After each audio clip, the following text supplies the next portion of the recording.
Bienvenue sur Africa 24 dans cette nouvelle édition du Non-Stop Info au sommaire de l'actualité. Ouverture ce lundi 29 avril en Guinée de la première conférence diplomatique. L'événement qui se tient jusqu'au 3 mai prochain a pour thème la diplomatie au service de l'émergence de la Guinée. Inauguration au Cameroun d'une nouvelle unité de transformation de cacao d'un coût officiel de 50 milliards de francs CFA. L'usine Néo Industrie est dotée d'une capacité de transformation de 32 000 tonnes de fèves par an. Et puis retour sur le festival de mode Kelu Fashion de N'Djamena, la capitale tchadienne. L'événement qui a rassemblé les grands stylistes du continent du 24 au 28 avril dernier a mis à l'honneur les jeunes créateurs africains. Mais tout d'abord, cette alerte en Libye. La situation humanitaire risque de se détériorer selon les Nations Unies. Après plus de 3 semaines de combats meurtriers entre camps rivaux dans la région de Tripoli, la capitale, l'ONU se dit également préoccupée par l'impact du conflit sur les services de base. Depuis le début des combats le 4 avril dernier, au moins 278 personnes ont été tuées et 1332 blessées selon l'Organisation mondiale de la santé.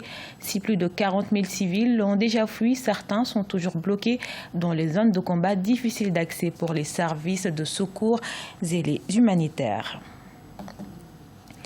Initialement prévue du 11 au 14 mars 2019, la première conférence diplomatique en Guinée s'est ouverte ce lundi 29 avril. La rencontre réunit jusqu'au 3 mai prochain les ambassadeurs guinéens dans les pays étrangers. Objectif, faciliter davantage les relations entre la Guinée et ces pays. Les précisions de Marcel Farba-Maroun.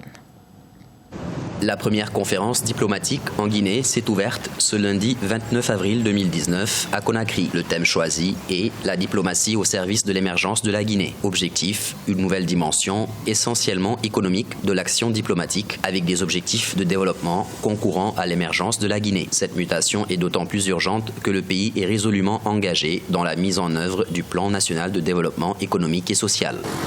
La Guinée est devenue beaucoup plus fréquentable. Le cercle de partenariat s'est beaucoup élargi. Et la Guinée a ouvert aussi plusieurs ambassades, notamment dans les pays émergents. Vous vous souviendrez que lorsque le président Alpha Condé, lors de son investiture, il avait lancé le slogan « Guinea is back ». La diplomatie est l'un des rares outils viables à la disposition des États, leur permettant de faire entendre leur voix. Une opportunité qui ne devrait toutefois pas faire oublier l'essentiel, la valorisation des intérêts de la nation guinéenne sur la scène internationale. Le président a déjà mené une grande offensive diplomatique depuis qu'il est venu au pouvoir. Même s'il y a ouverture, il va falloir prendre des précautions pour protéger certains secteurs, par exemple dans l'économie guinéenne. Et il faut se rappeler aussi que le président a toujours prôné la transformation sur place de nos matières premières pour créer la plus-value. À noter que depuis l'avènement du président Alpha Condé en 2010, la Guinée a indéniablement marqué son retour sur la scène internationale. Rappelons que cette conférence diplomatique, qui va se tenir chaque 2 ans, prendra fin le 3 mai 2019. En Algérie, l'offensive judiciaire lancée contre les patrons et hauts responsables se poursuit. De nouvelles personnalités, et pas des moindres, sont cette fois-ci visées. Il s'agit de Mohamed Loukal, ministre des Finances dans l'actuel gouvernement et d'un très proche de la famille de l'ex-président Abdelaziz Bouteflika, l'ancien patron de la police Abdelghani Hamel. Ce lundi 29 avril, les 2 hommes ont été convoqués par la justice pour des raisons distinctes. Mohamed Loukal et Abdelghani Hamel en sont ressortis libres. C'est la plus grande usine de transformation de cacao du Cameroun. Néo Industrie est déjà sur pied, 5 hectares à Kekem, dans la région de l'ouest du pays. Cette usine d'une capacité de 32 000 tonnes de fèves par an devrait permettre la création de près de 1700 emplois. Tchérindassa. 3 ans après la pose de sa première pierre, l'usine de transformation de fèves de cacao Néo Industrie a été inaugurée vendredi 26 avril par le Premier ministre camerounais Joseph John Gouté. En sa qualité de représentant du chef de l'État Paul Biya, le chef du gouvernement John Gouté a procédé à la décoration de cet homme, Emmanuel Néossi, directeur général de la Néo Industrie, mais il a aussi tenu à rappeler l'engagement du gouvernement pour une meilleure industrialisation agricole au Cameroun. Le chef de l'État a déclaré ce qui suit, parlant du plan directeur d'industrialisation, et je cite, « Il conviendra de l'appliquer en priorité à la transformation de nos matières premières agricoles afin de gagner en valeur ajoutée et de réduire les importations de biens et services. Fin de citation. Fruit d'un partenariat public-privé, l'usine Néo Industrie a notamment bénéficié d'1,2 milliard de francs CFA de subventions de la part de l'État, mais aussi de plusieurs exonérations fiscalo-douanières. Pour plusieurs membres du secteur privé, cette usine de transformation de cacao nourrit déjà de grands espoirs. C'est une belle cérémonie pour nous les opérateurs de voir que beaucoup de choses sont possibles. Au Cameroun, beaucoup de choses sont possibles lorsque nous sommes rassemblés, lorsque nous réfléchissons, lorsque les problèmes qui se posent à notre économie sont pris en main et il y a des solutions pour pouvoir y arriver.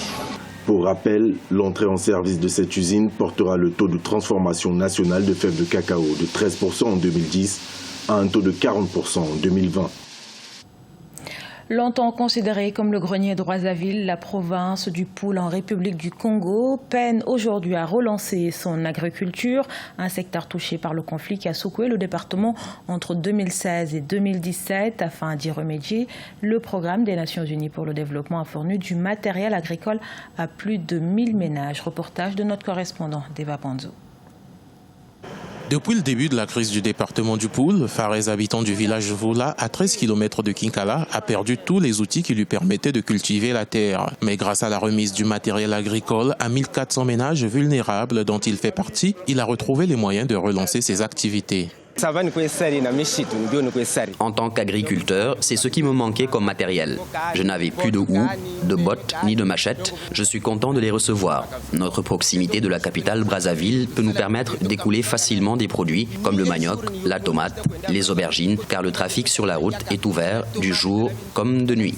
Les bénéficiaires de ces kits de matériel agricole ont été identifiés dans 35 villages du département du Poul. Cette initiative des partenaires du gouvernement congolais au lendemain de la crise du Poul doit permettre aux ménages bénéficiaires de retrouver les capacités de production des vivres dont ils ont besoin pour se nourrir. Comme tous les pays qui ont été secoués à un moment ou un autre de leur histoire par des conflits de ce type, le relèvement constitue une étape importante pour les populations qui cherchent à se refaire après qu'elles aient souvent tout perdu à cause du conflit, les logements, les infrastructures de base et surtout les actifs agricoles et autres moyens de production. Cette opération s'inscrit dans le cadre du plan de réponse humanitaire et de relèvement lancé par le gouvernement du Congo et le système des Nations Unies en mars 2018. Celle-ci doit accompagner la transition vers le retour au développement des localités affectées par le conflit. Au Tchad, les jeunes créateurs de la mode étaient à l'honneur au Festival de la mode Kelou Fashion, l'événement qui s'est déroulé du 24 au 28 avril à N'Djamena, la capitale. Cette édition 2019 a particulièrement mis l'accent sur l'entrepreneuriat des jeunes dans le domaine de la mode et leur insertion socio-professionnelle dans le secteur. Reportage de notre correspondant Deva Panzo. La 7e édition du Festival de la mode Kelou Fashion se déroule du 24 au 28 avril 2019 à N'Djamena, la capitale tchadienne. Placé sous le thème « La formation et l'insertion socio-professionnelle », ce rendez-vous annuel des acteurs de la mode africaine se veut un cadre d'échange et de promotion des stylistes et modélistes locaux. Au menu des festivités, des défilés haute couture, des conférences débats, des formations et l'exposition des collections.